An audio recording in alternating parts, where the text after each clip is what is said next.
For many of you, your dog has become a member of your family. After all, they're man's best friend. And what would you do if I told you that you could extend your dog's life expectancy by years?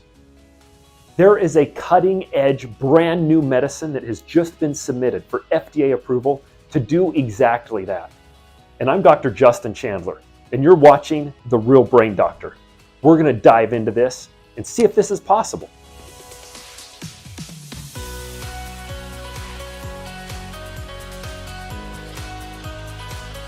To talk about canines, we need to understand something very critical and important about them.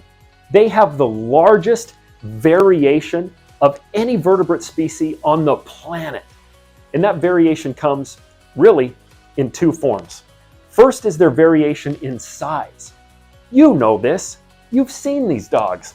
Little teeny small dogs, like Chihuahuas. They run around, they're yapping all the time, they're super noisy. These dogs are typically defined as being less than 21 pounds. But then you've seen the others, where you turn or you see them out of the corner of your eye and you have no idea what it is till you lock eyes with one of them standing this tall.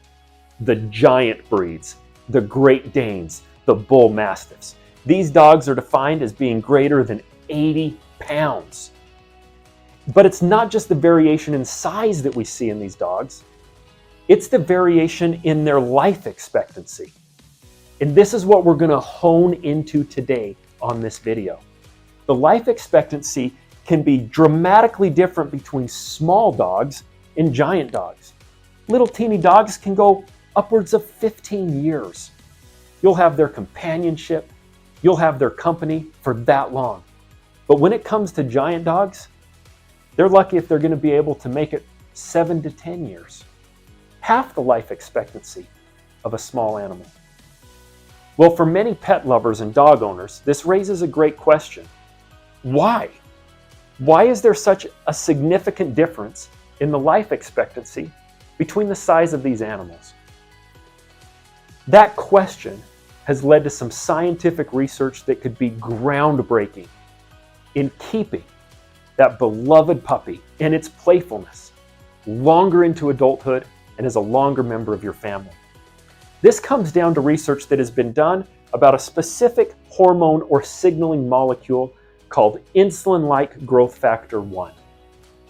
Researchers have found, and this is going back years, decades even, that insulin-like growth factor 1 is associated with a large variance, but a common root in canines. And insulin-like growth factor 1, when it is increased, or what its job is in the body of animals, is to cause growth. Insulin-like growth factor. This can accelerate the aging process. It can lead to increased pain in animals, hip and joint problems in your dog or your puppy. It can accelerate cardiovascular disease, increase fat deposition, and in some of those dogs, I know you've seen them, increases obesity. Insulin-like growth factor 1 is increased naturally in larger dogs. So the question comes down to, does this determine the lifespan? Does higher amounts of insulin-like growth factor 1 cause shorter lifespans in dogs? Well, that's where the medicine comes into play. A company called Loyal has submitted, great name, don't you think, has submitted for FDA approval for a medicine that they are calling LOY, Loyal 001. LOY 001, we assume, is an IGF-1 modulator. It is a molecule that can decrease the amount or the efficacy or the function of insulin-like growth factor 1. And if this medication does what it is supposed to do, particularly in pets, it will decrease insulin-like growth factor 1. And in the process of decreasing insulin-like growth factor 1, LOY 001 can decrease cell growth. It's presumed to decrease cell turnover. That would in turn decrease the aging process and extend the lifespan of your pet. And if this is the case, if the FDA grants approval for further research, this is just one of the anti-aging targets and mechanisms of action that we have right at our fingertips. The technology to administer these medications to decrease the genetic expression of these hormones, of these growth factors, to bind these growth factors once they are submitted, or to decrease their effects on the end targets is just getting started. So in summary, you know that large dogs don't live as long as small dogs.